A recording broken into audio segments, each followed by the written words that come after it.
I thank the representative of Mexico for his statement, and I now give the floor to the representative of India.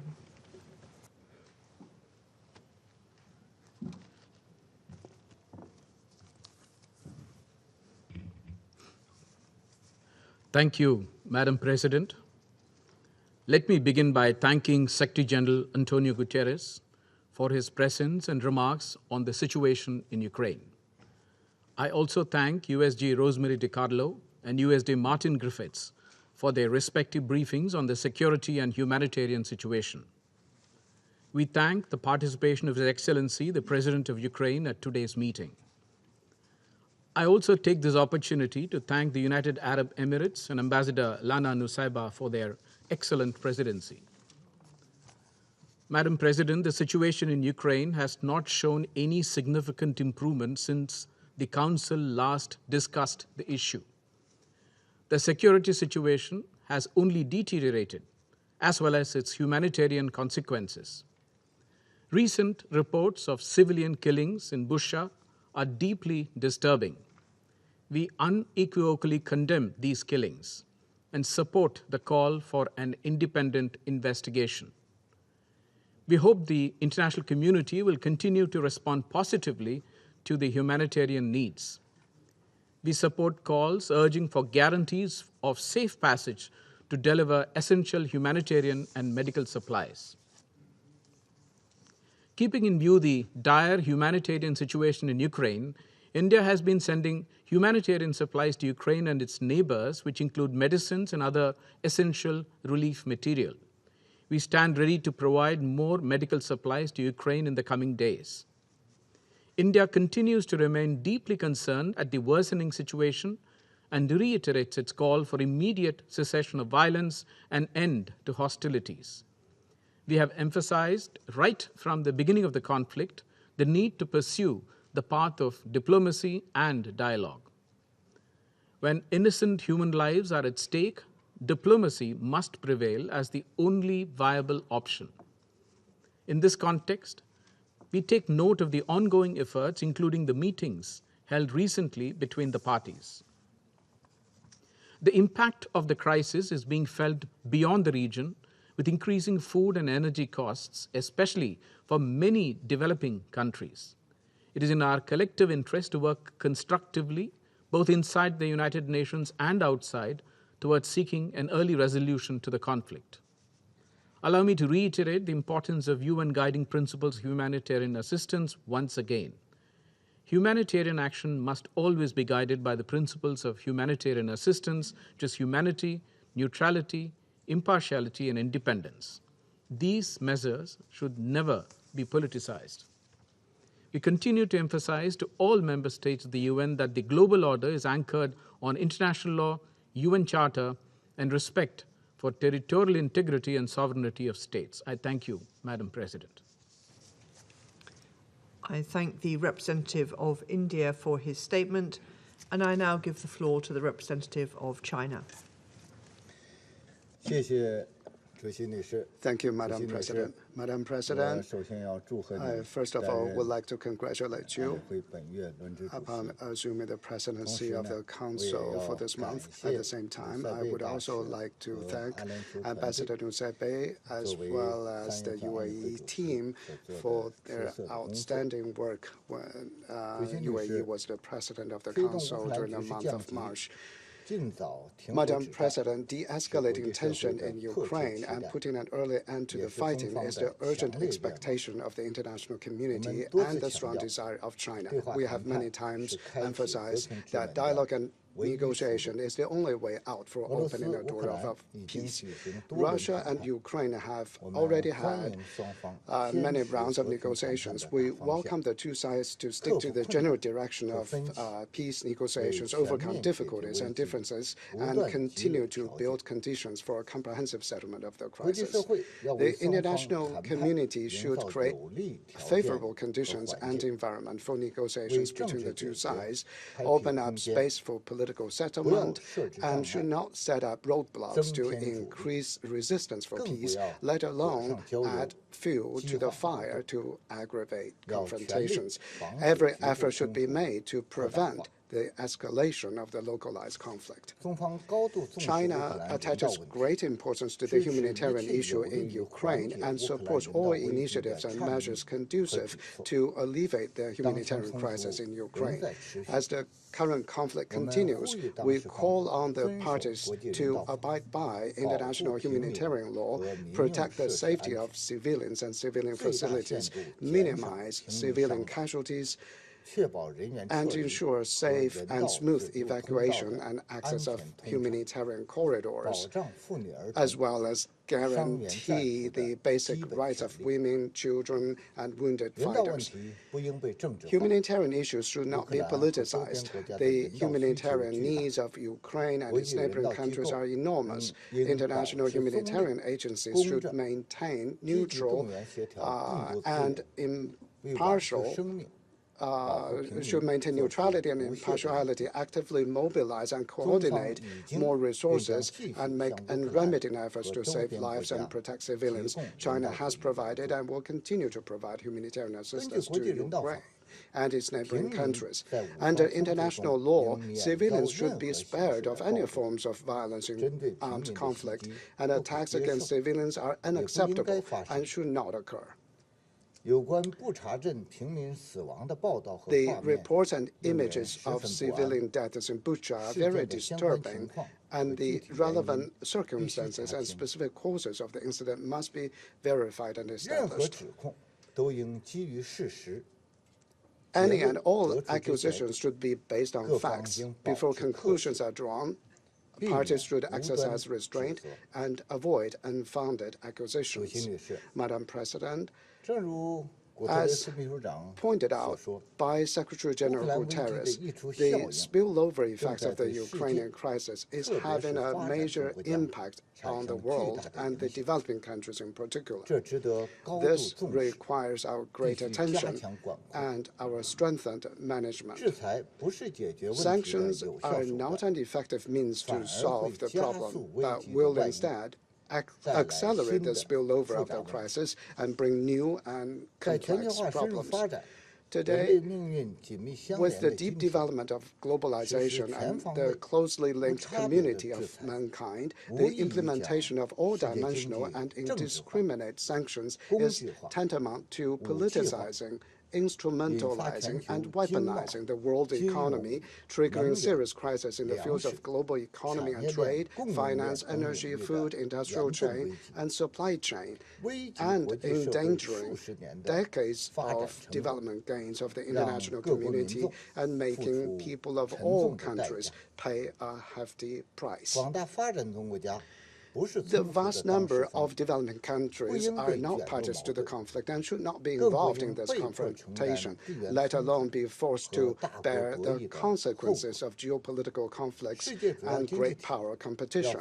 The world's major economies should be responsible for managing the risk of crisis spillover and maintaining the stability of global markets and the momentum of the global economic recovery. Madam President, more than 30 years after the end of the Cold War, such a geopolitical tragedy taking place in Europe now deserves our profound reflection. The sovereignty and territorial integrity of all countries should be respected, and small and medium-sized countries should not be pushed to the forefront of confrontation between and among great powers. All countries have the right to decide their foreign policy independently and should not be forced to take sides. The security of all countries is inseparable, and the security of one country cannot be achieved at the expense of the security of others. We call upon the United States, NATO, and the European Union to engage in comprehensive dialogues with Russia to face head-on their differences accumulated over the years, find solutions to the problem, and promote the building of a balanced, effective, and sustainable regional security framework.